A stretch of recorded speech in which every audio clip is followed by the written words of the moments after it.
Good morning, everyone. For those who don't know me, I'm Vicki Smith. I'm just stepping in today for Heather. And so if you want to stand for the opening song, Love is My Decision by Daniel Nemad.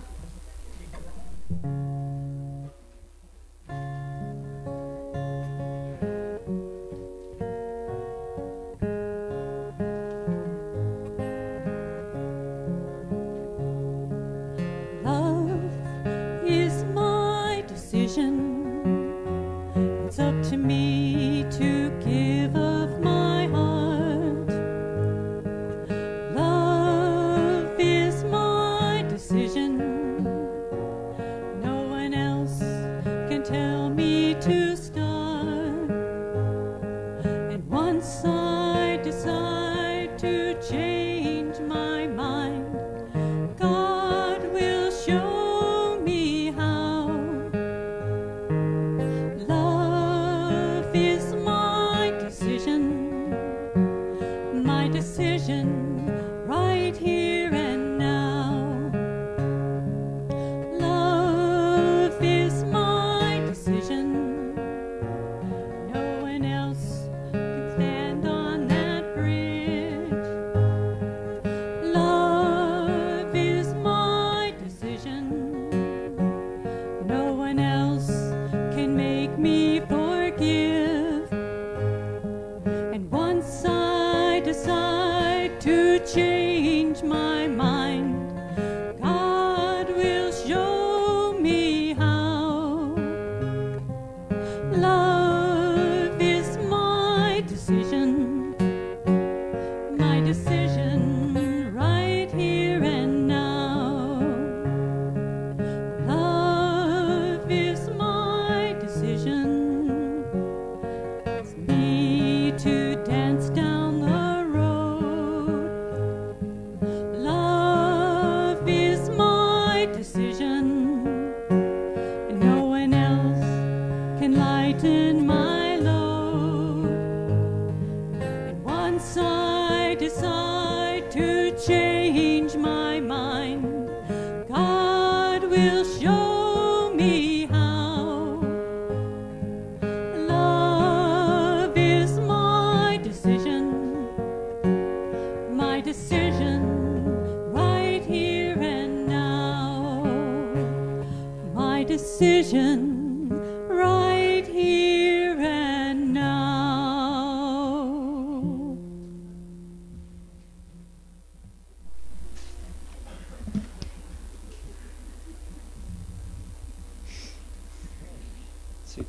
Good morning. My name is Bruce Kreck.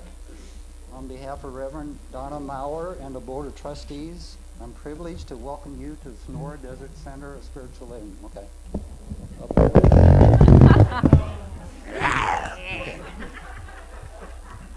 Okay. Whoever you are and wherever you are on your spiritual path, here you're truly welcome. Here you be validated, supported, encouraged to be all you've meant to be. Our vision statement, which I really love, because I think everybody should have that as a vision statement. Love in action, every day and every way. We express this love by learning and living the principles of the science mind. You'll find that declaration on the back of the program. Please turn to the back and read along with me. I believe there is an infinite intelligence operating throughout the universe. I believe this intelligent power is only good. I believe this intelligence expresses as me. I believe through my conscious use of this power, I create my life as happy, healthy, and complete. And so it is. Okay. If there's anybody here for the first time, I don't think it looks like everybody's here at least once before. A couple returns. I thought. Okay.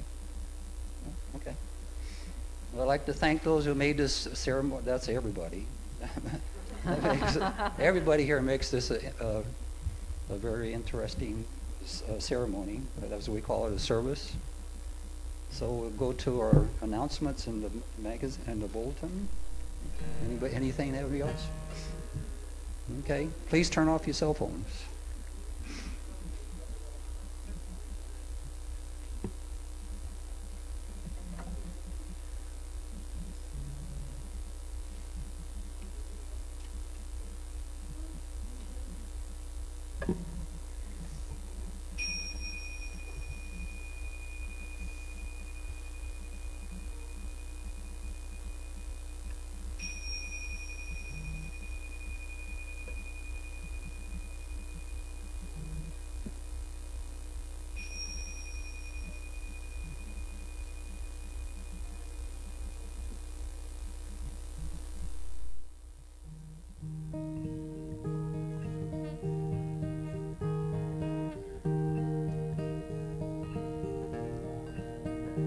The God in me beholds the God in you.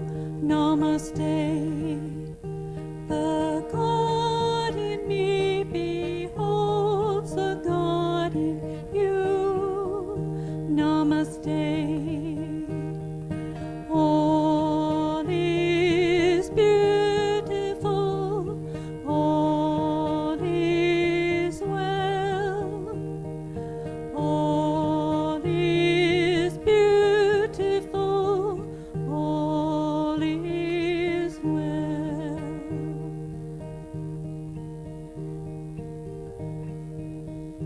The God in me beholds the God in you. Namaste. The God in me beholds the God in you. Namaste.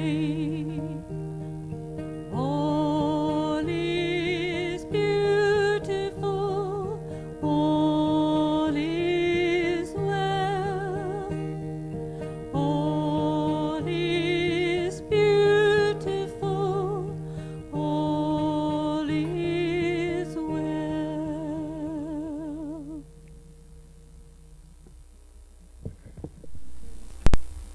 Good morning. Good morning. I got a little teaser. Sometime in March, some practitioners, it's kind of cool, at least 3 of us, maybe more, are going to be offering, I don't know, a class, a get-together, a gathering on Brene Brown's new book, Atlas of the Heart. It's going to be awesome. So save that. Don't fill up your calendar yet.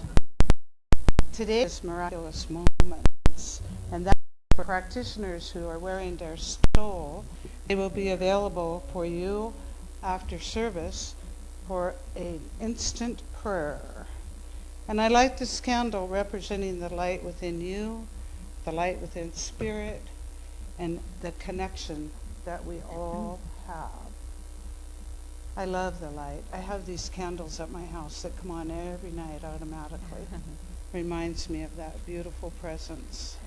And so for our invocation, infinite presence, I give thanks for the generative forces at work in my body and in my life.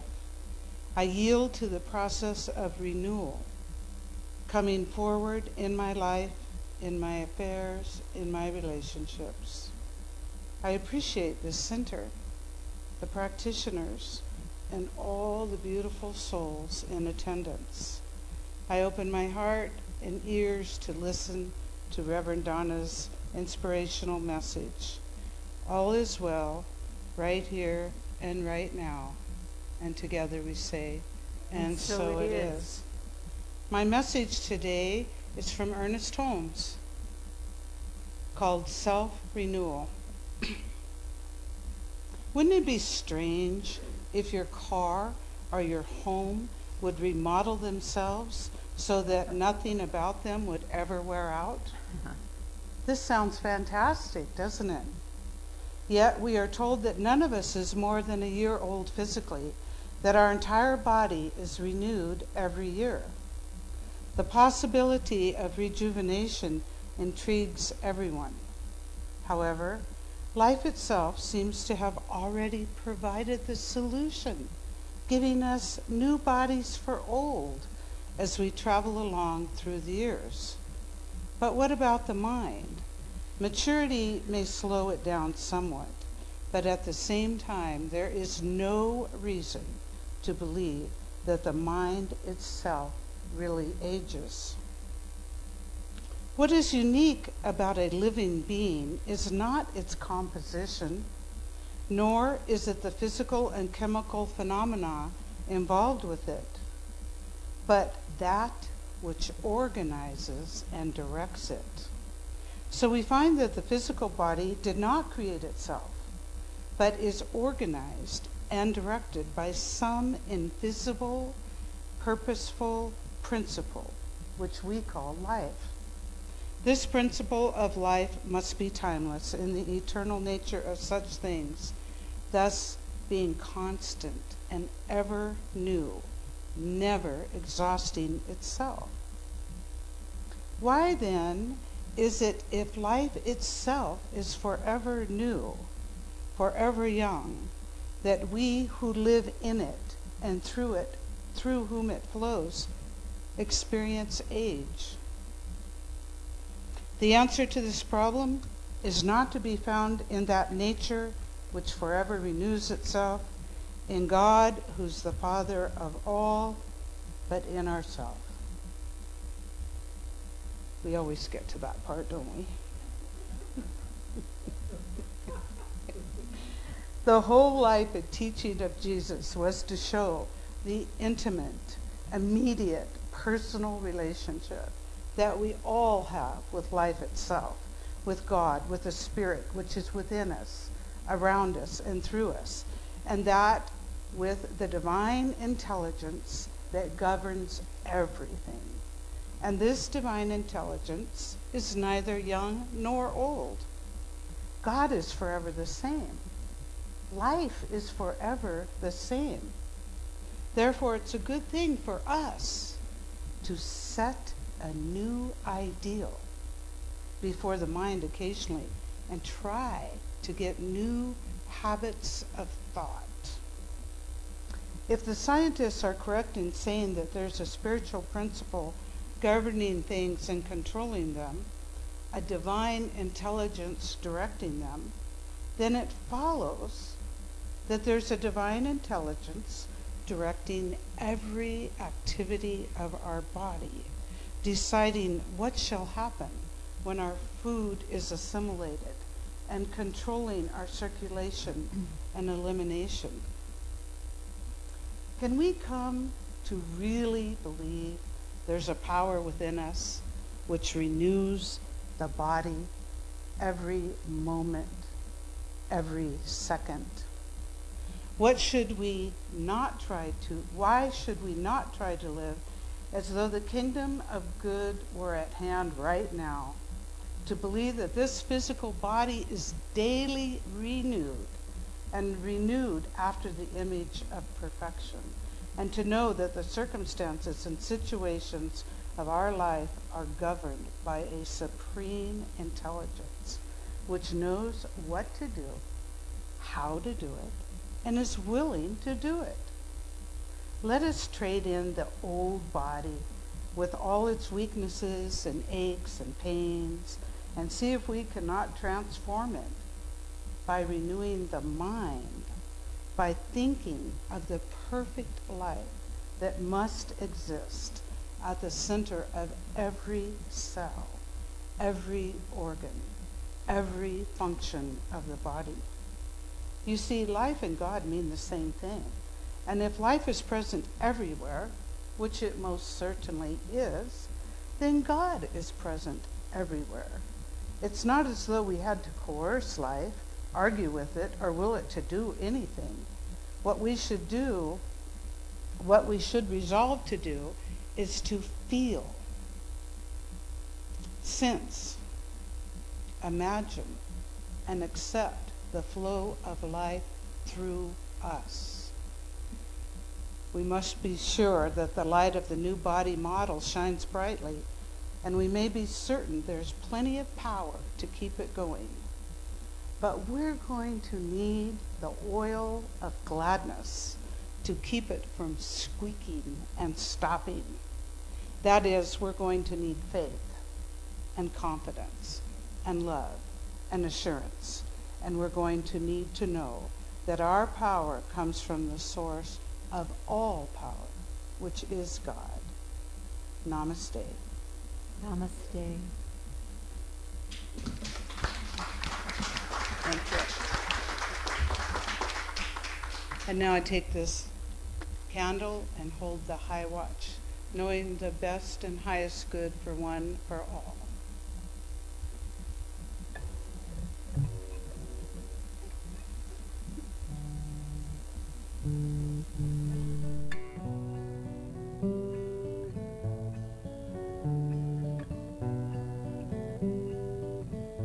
This next song is a Buddhist blessing. And Bruce and Wanda used to do a really cute little pantomime to it. So if they're kind of up for that, it'd be fun. And it's a simple tune. So after I sing the first verse, if you want to join in, it's the same, only the words change. And I'll start out with I, and then it says you, and then it says we.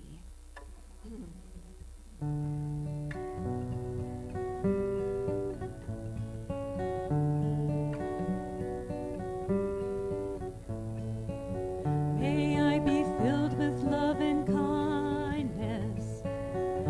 May I be well. May I be peaceful and at ease and happy. May I be happy. May you be filled with love and kindness. May you be well. May you be peaceful and at ease and happy. May you be happy. May we be filled with love and kindness. May we be well. May we be peaceful and at ease and happy. May we be happy. I think we should do that last verse again so everybody sings. Ready? May we be filled with loving kindness. May we be well. May we be peaceful and at ease and happy. May we be happy. Thank you.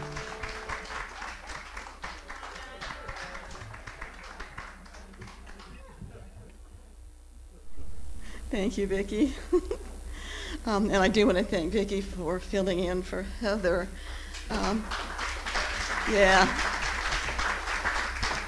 She has been a part of our family since its inception, I think, just about. So it's really nice to have her.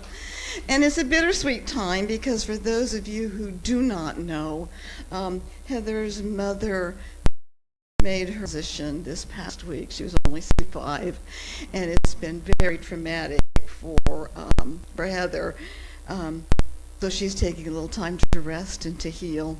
And I know that our prayers go with she and Stephen, and I think she's got two or three brothers. So they were all together. So that was good. But it's a bittersweet time. It's kind of interesting because we were going to start our pledge campaign this week, and that's always the funnest time, of our church. So here we've got the sadness. I mean, it really does show the incredible resiliency of the human heart, that we can go from deep sorrow to laughter. As a matter of fact, we were kind of laughing this morning because we walked into no water, which meant no coffee, which meant no potties.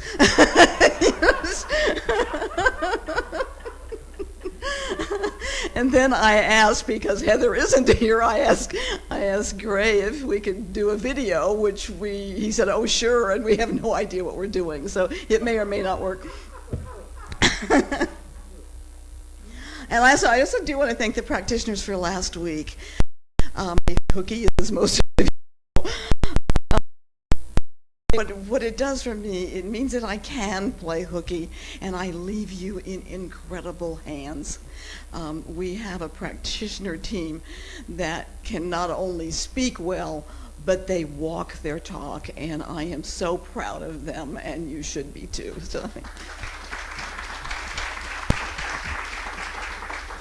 So since we're not doing the pledge campaign this week, I'm just going to continue with our theme, Ordinary Wonder, because I happen to like it very much. I love the idea that the tiniest things can trigger a heart space that has no language to follow it.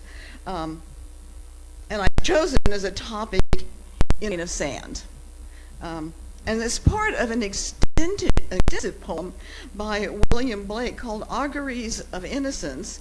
And an augury is a portent or an omen, usually in Roman days having to do with birds. But most of us have heard the first 4 lines of that poem. To see a world in a grain of sand, and heaven in a wildflower. Hold infinity in the palm of your hand, and eternity in an hour. Isn't that beautiful? I get tears. When I read the full poem, because I hadn't done that, I realized that that William Blake was talking about ordinary wonder. That when we take things for granted, we are creating a disconnection, not just from nature, but from each other and from our deepest spirituality. Because all of this triggers each thing. So I was watching a film by Louis Schwartzberg, and he has been doing time-lapse photography for over 40 years. Do you know how many know of his work? You do, Don. I know you do.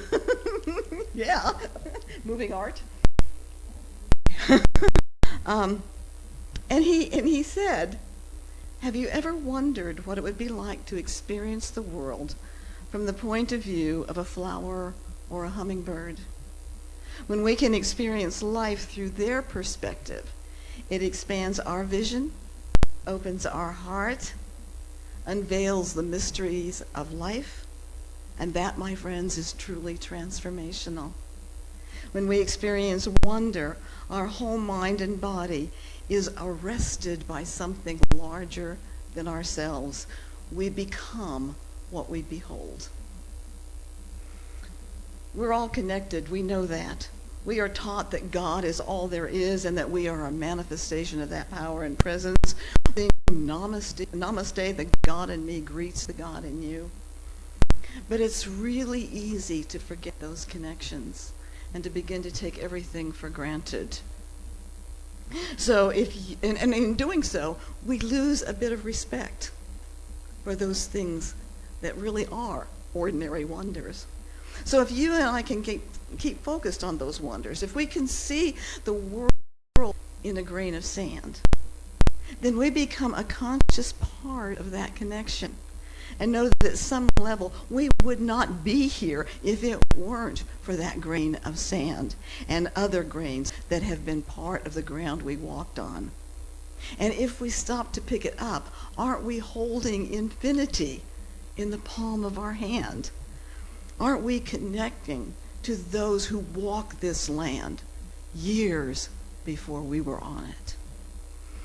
So if you saw Wanda's photo of of our fountain in the e-news, it was wrapped in white frost. And Wanda called, after she took the picture, she called in and said, you know, the fountain's in her wedding dress. But how many times have we walked past that fountain without noticing it, without listening to the bubbles of the water, without smiling at the birds that may be coming to bathe or get a drink of water? So all of those things bring us back to the idea that there, in the most ordinary of things, there are the most wonders of things. And so what I want to do today, rather than me give the talk, I thought it might be nice if Louis Schwartzberg would give it.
One of the things that that in one of the films that I watched by Louis, he said, beauty and seduction are the tools that nature uses for survival.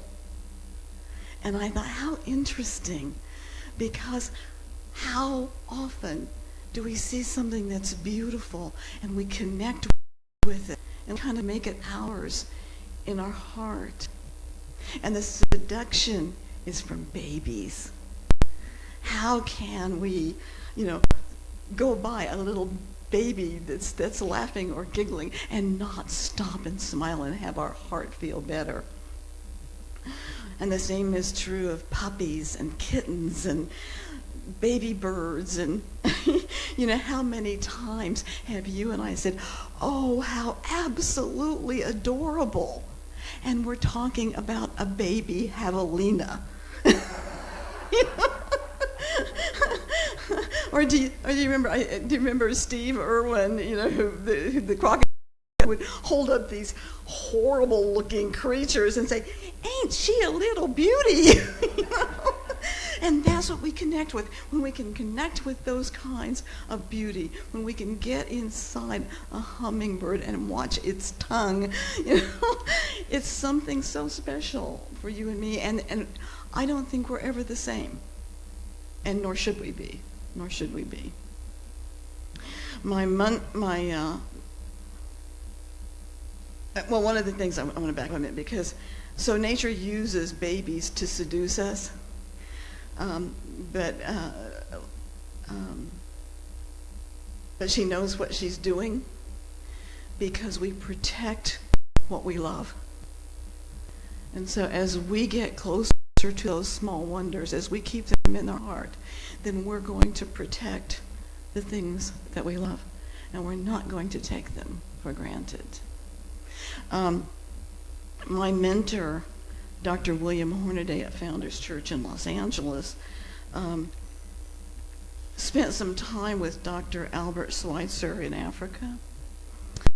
And Dr. Schweitzer really respected all life, loved all life. And while Dr. Hornaday was there was a problem with ants in the commissary.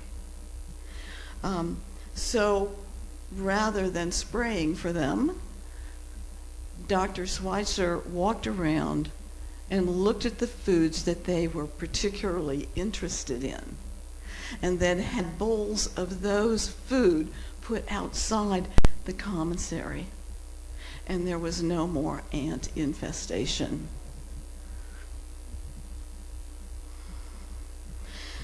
Brother David Stendhal Rast tells us to stop, to look, and to go. It's great advice to stop, to move into that present moment. What is in front of me? What is in front of me? And see the glory that's in front of us. To see the beauty. When I realized we had no water, I called Doug, and he was down here on crutches in a minute and a half. There's our connection. He was not going to let us go without water. So to stop, to move into that present moment, and to be in that moment and just waiting for what it wants to tell us. And then to look with fresh eyes, to look through the eyes of love, and then to go, to take action on what has moved us. And if you think of it, Dr. Schweitzer did just that. He stopped, looked at the situation, and moved into a solution based on love, not bug spray.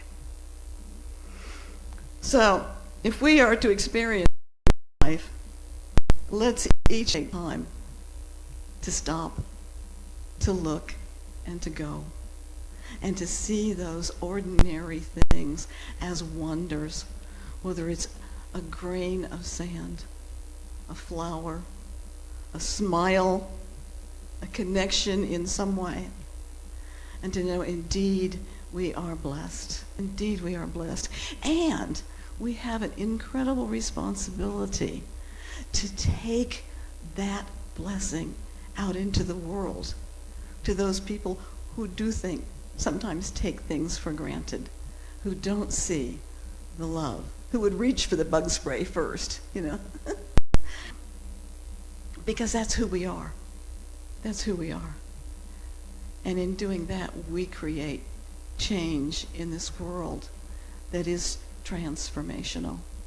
So I thank you all for being here, and this is a little strange and different, but namaste. Thank you.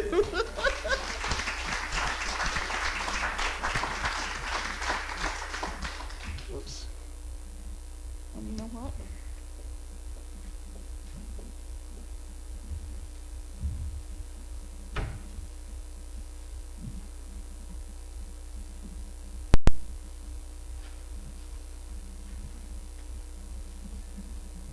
next song is, it's a shaker hymn. Fits right in with Donna's talk, especially the second verse. Simple gifts. If you'd like to stand and sing, if you'd like to sit and sing, I'm happy with either one. It's a gift to be simple.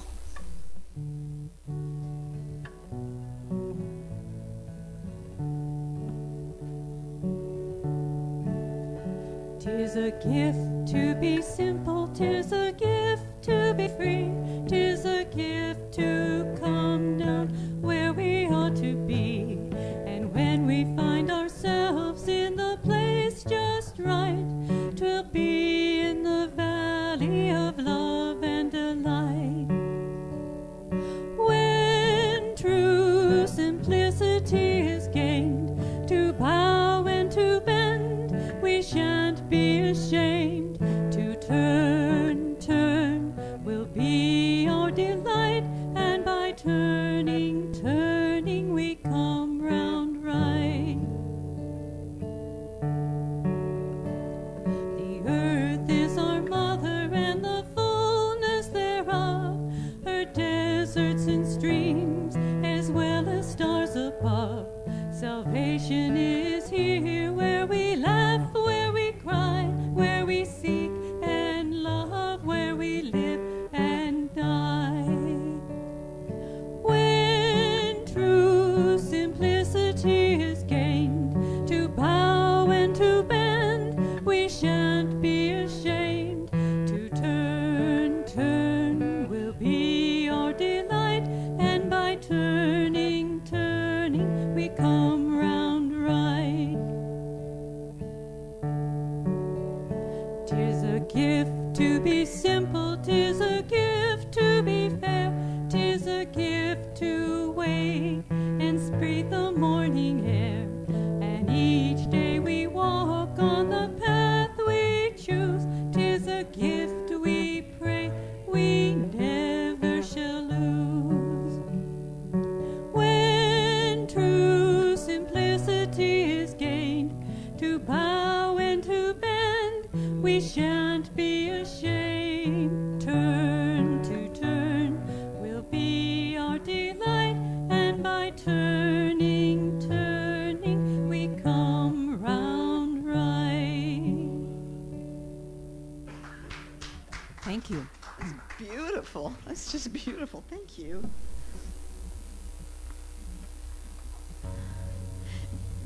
Is Sabrina coming? Oh, okay. Hey. It's been a little while.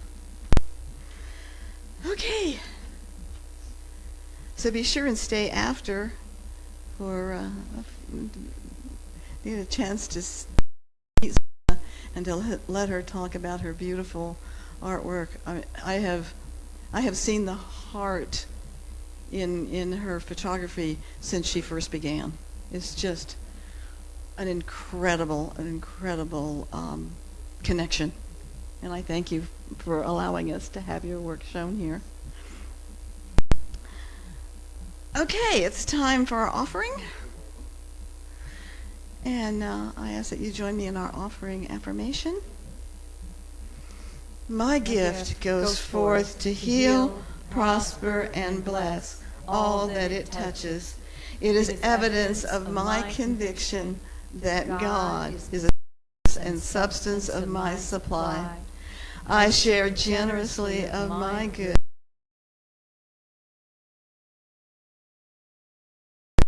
So it is.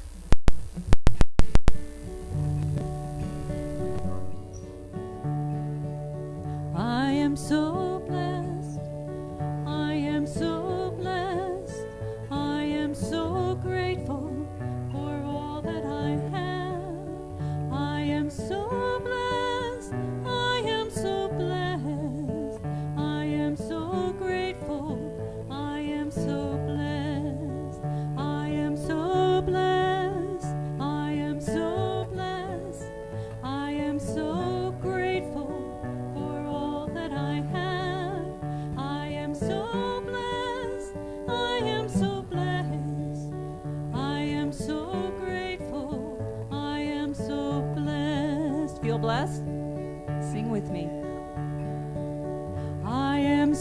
so blessed. I am so blessed. I am so grateful for all that I have. I am so blessed. I am so blessed. I am so grateful. I am so blessed. So thank you.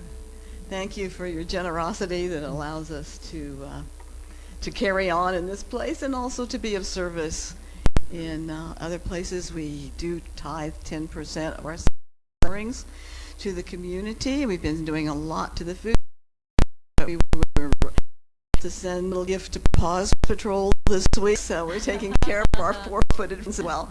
And if anybody has a charity they would like us to consider, please just tell me or someone on the board. We'll be happy to bring that up at our board meeting. Okay.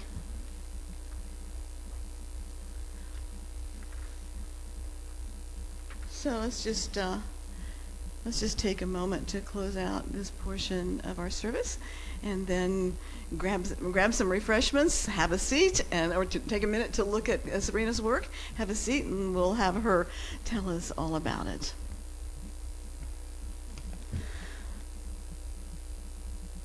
So I know right now that there is one God, not an entity in the sky, but a presence and a power that exists everywhere. And that this presence and power is manifested as love, truth, beauty, joy, harmony, peace, and made in the image and likeness and a part of this power. All of those unique things belong to us as well. So I speak my word from that place of deep love, especially holding Heather in our hearts, and to know that her faith will carry her through this very sad period. And for her family as well, for Stephen and for her brothers. I speak a word of comfort and healing for anyone who's experiencing any kind of a challenge or pain, knowing that that power of a loving presence is right there. I give thanks to be a part of this beautiful spiritual family, and to know that we are blessed. Do pay attention to those ordinary wonders, and we have that blessing come back to us in a smile, a giggle, in a fountain's bridal gown. And I just know that all is well, as we say together, and so it is.